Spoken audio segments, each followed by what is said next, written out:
All right, folks. Hey, most of you listening here know the basics of money, basics of planning for retirement, saving for retirement. But are you a master of this process and this savings for retirement? And are you a master of money? That's today's video. So the basics. There are a lot of videos out there on these, and I have made them myself. I'm going to rapidly go through the basics. You invest in yourself early and often. It's where you're going to get your best return. Invest in a skill where you can make money. You love what you're doing. You can maybe be in the best 10% in the world. The money will come. Number two, you have a budget. You live below your means. You resist lifestyle creep. Number three, you don't have a credit card balance. Number four, you're winning the car game. You don't have car loans. You don't buy a new car every 2 years. You don't lease cars. You buy based on the money that you've saved for that car and drive it. If you buy a new car, you drive it 10 years. Number five, no other loans, like student loans. Number six, you don't have a mortgage. And I added this because I didn't want to listen to all the comments. It's okay to have a mortgage if you got a mortgage rate under 3% and you can control yourself. My problem with mortgages is a lot of times people don't control themselves. Yes, they have 300,000 at a 1.9%, interest rate, but then they act like they have that money. They don't have a negative $300,000, if you know what I mean. This audience can handle themselves. That's why I put it in there. It's okay to have a low interest mortgage. Number seven, you do automatic savings. You don't have to write a check every month for your savings. It's automatically pulled out.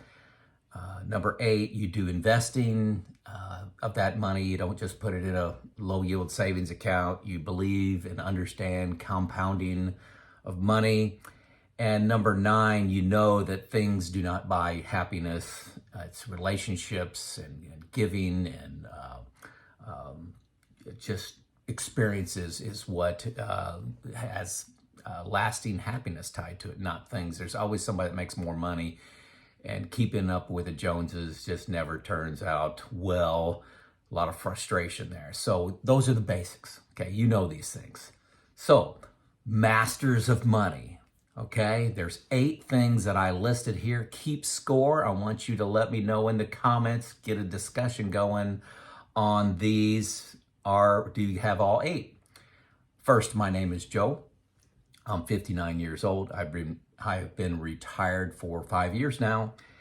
And what I am doing with this channel is sharing my journey. These are my experiences, my understanding, my learnings, going through making the decision to retire, going through that transition, been retiring a few years, just to make things a little bit easier on you. I have studied a lot of people, but I'm really going through this experience. There's a lot of people on YouTube with great content that are subject matter experts. They're financial advisors. But I think it adds value to be listening to a real person that's been through the ups and downs, not only the mechanics of retiring, but the emotional side of retiring. And so that's what I'm trying to provide to this community. So keep score. There's 8 of these. Number 1, you read and you're constantly learning, trying to learn from others that have gone before you. If you're listening to this video, most of you can get a check mark here for number 1. YouTube, articles, books are my main sources. I do not watch the media. That's just drama, okay? That's a soap opera. So there's never a one-size-fits-all solution.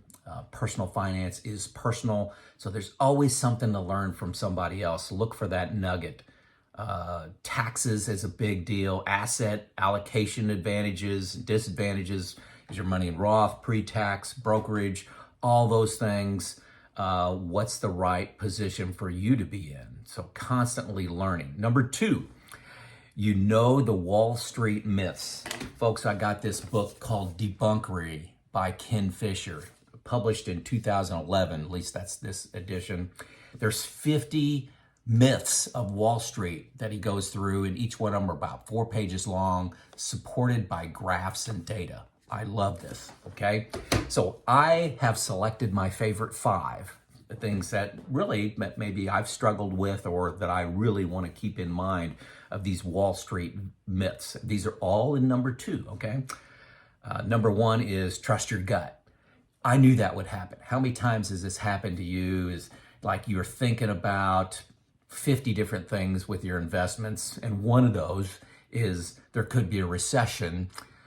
So when there is a recession, you kind of kick yourself, you're frustrated. I knew that was going to happen. I knew that stock was going to go down. I knew that stock was going to go up. Apple stock, gosh, I should have bought that. I knew that was going to happen. PE ratios are high. I knew the stocks were going to go down.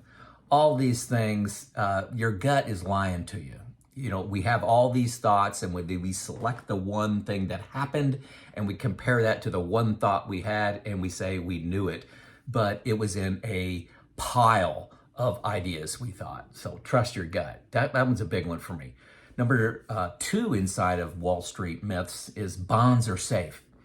Well, define safe. You get near zero returns with bonds when you factor in real returns. So if you get a 4% return on your bonds and you got a 4% inflation, that's a 0 return. So long term, is that safe? Bonds, I believe, are a great choice in the short term meaning, 3 to 7 years, maybe a little longer, but definitely in the long term. And, I'm being 59, I'm hoping that I have a long-term investment horizon. So be careful what you call a safe investment. I constantly need to be reminded of that. Number 3 inside of Wall Street myths is large cap stocks are the best. Man, if you've invested in the S&P 500 or the, Magnificent 7 or something, I think it's called that. That's your Google and your Tesla and your Apple stocks. Those are really driving the market, and they always have. Well, maybe since like 2010, but when you go back into the early 2000s, the 90s and 80s, there were all kinds of other classes of stocks that were winning: international, small caps, mid caps. So be careful. There's a quilt. Look up asset quilt, and you'll see a whole different, like a last 30-year look at which investment classes were the best. Another one is good money managers can time the market. Heck, I'm a good money manager. Well, the thing you need to keep in mind is good money managers need to do that twice. They need to decide to get out of the market and then decide to get into the market at the best time. I love this Peter Lynch quote: more money has been lost anticipating a market correction than actually in one. So don't try to time the market. It's a short one, and I like that Peter Lynch quote. The last myth: passive investing is easy. How easy is it to own stocks when they're going up 20%? Very easy. How easy is it when they're going down 40%? How about in the great financial crisis of 2007, 8, 9, when stocks went down significantly? What was that? I think it was like 37% they went down in the Great Recession. And then when you're talking about the dot-com of 2000, 2001, 2002, the returns were -9, -12, -22. 3 years in a row. Who could stay with passive investing and in stocks during those times? Who's going to stay with their plan? So it's a big deal when you see the reductions like 37% in 1 year. Oh my gosh! And you see the whole housing mortgage crisis happening, Great Recession. So all that was under Wall Street myths. Know those. So give yourself a check mark for that one if you've got it. Number 3 action item that makes you a money master is you never say this time is different. boom and bust with new technology. For example, crypto. Good gosh, it doesn't take 2-3 years ago, everybody was, are you in crypto? How much crypto you have? All these advertisements on TV. Where's that at now? How many lost money? There was a handful of people that made a lot of money and a whole lot of people that lost a lot of money in crypto. One of the concerns I've got today is electric cars. I have this conversation with my son all the time. He's a big Tesla fan, and I'm taking a little more pragmatic approach to electric cars. Many of you know that I have a background in power generation. I ran a power plant for 4 years and the management of the grid. You make the exact amount of energy in a power plant that is being consumed. Supply equals demand. And you electrify the entire auto industry. There's not enough generation for that. You don't have the power grid, the power lines go into all the right places. Everybody in my subdivision, if they went to electric car, it would collapse the grid.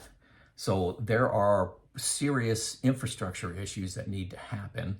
Also, the price of cars, the reliability of electric cars, the power state, range anxiety, all those things are still out there.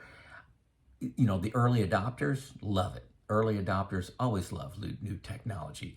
I think we are going the direction of electrification of cars. I think the timeline is way off. Some states, I think California is requiring every new car after 2030 or 2035 to be electric. I think they're off by a couple decades, just to be honest. I think it's a great product. It will be a great product, let me say that. I don't think it's a great product right now. It's a great product for a commuter, somebody that drives 30, 40 miles a day just around town, but not somebody that wants to do any serious travel or has a long commute. So this time is never different. We've been through technology issues like this before, and the technology is exciting, but the timelines are almost always off. Think about the dot-com. The dot-com bust was exactly a anticipation got ahead of reality. Okay, let's see. It's okay to have fun with these new technologies, but I was talking to a guy last week that had 50% of his assets in Tesla and 50% in land. And they've done great for him, but that's pretty high risk as you approach retirement. I'm having problems sleeping at night knowing that this guy's got that allocation. Are you thinking it's different this time? That's the question for you. Number 3. Number 4, what are your actions like during market drama? So when the market drops 37%, in the great financial crisis, what do you do? What do you do? Especially when you're not working. When you're working, you can just ignore your investments and just keep on investing at a lower cost. But what do you do as an investor in retirement when you're protecting your nest egg? It's pretty hard to do nothing, which is most of the time the exact right move, to do nothing. Or what about can't miss buying? You got to get NVIDIA artificial intelligence stock. You got to buy that right now. You got to have the big 7 right now. That's the only 7 stocks you need to own. This time is different. So what are your actions during euphoria, that drama, and then significant panic selling? What do you do? Like I said, do you have the intestinal fortitude to do nothing? Okay, number 5 is, do you have a plan for inflation? Inflation is like termites on your plan, and termites can make a lot of difference to the stability of your house. So do you have a plan to fight inflation?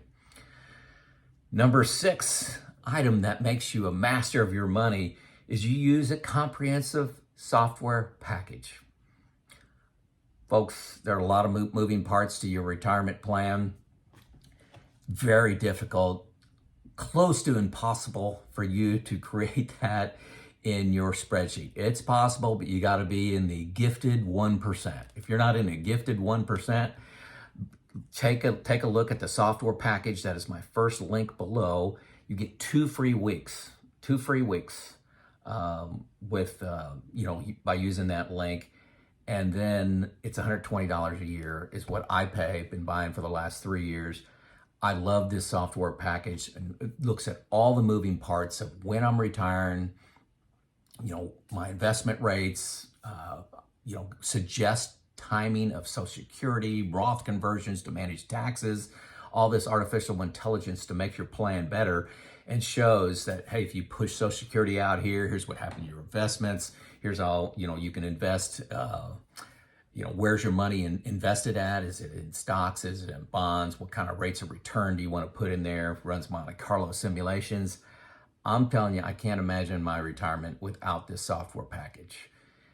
It's pretty naive to just put in an Excel spreadsheet and just say, hey, I'm going to get 7% after inflation fixed for the next 35 years of my retirement. Here's how much money I'm going to have, and here's how much money I'm going to pull out. I'm going to pull out 4%. Well, who has fixed expenses every year?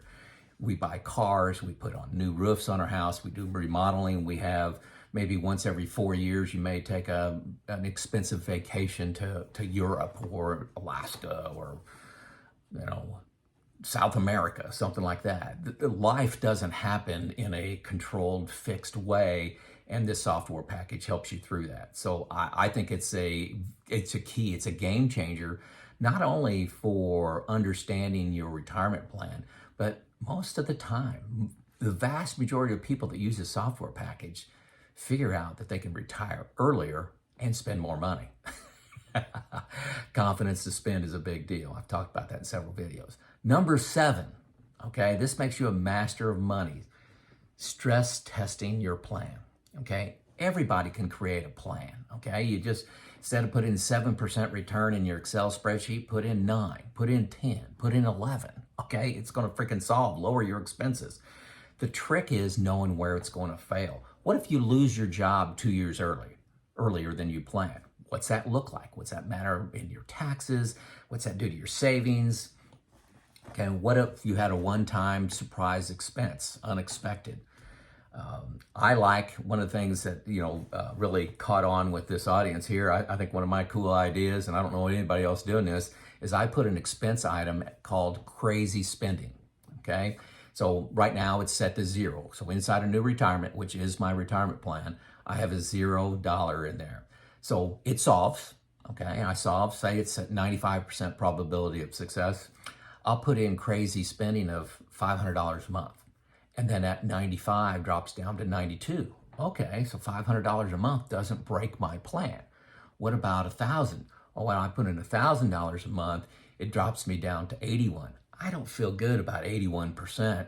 So then I know that $1,000 a month breaks my plan. So then when an expense comes up of $750, I don't stress it, because I know that that's not going to really break my plan, because it's not going to happen every month, okay? So that gives me confidence to spend, and I know where my plan fails, okay? So know where your plan fails. It could be early death. You could have a spouse and you say, we're planning on living to 95. Well, what if one of you dies at 65? That you're filing as a single tax person, your Social Security is reduced. What happens? What does that look like? Know where your plan fails. Okay, so that was number 7. Number 8, you ask other people to review your plan. This is critical. I got it last because it's most important. I just did this, okay? I have a stock bond ratio that is uncomfortable for me. It's not 60-40, which you hear about all retirees. You need to be somewhere around 60-40. I'm not even close to that. I don't want to get into that now. I'm going to have a video in the future on this once I gather information, but I'm off the rule of thumb of 60-40. And, so I got my retirement group. I sent it out to them. I sent it out to my buddy Neil, who's the free financial advisor that I have access to. So I've got 3 people looking at my current state intimate sharing. They know my expenses. They know where all my assets are. What's your advice? What would you do with my cards? These cards that I have, these assets, what would you do differently with them? Run it by 2 people minimum. Okay, so I'm going to solve this for you. Number 1, call the folks at Money Pickle. The second link below is a free 45-minute discussion with the financial advisors. Click on the link, set the date and time. You set it. They will call you to discuss the topic you want to talk about. So you enter the topic. I want to talk about timing of Social Security. I want to talk about, I'm thinking about leaving my job 2 years earlier. What does that mean? My asset allocation, 60-40. I want to be 70-30. What concerns would you have? You talk about your topic, okay? So that could be one person.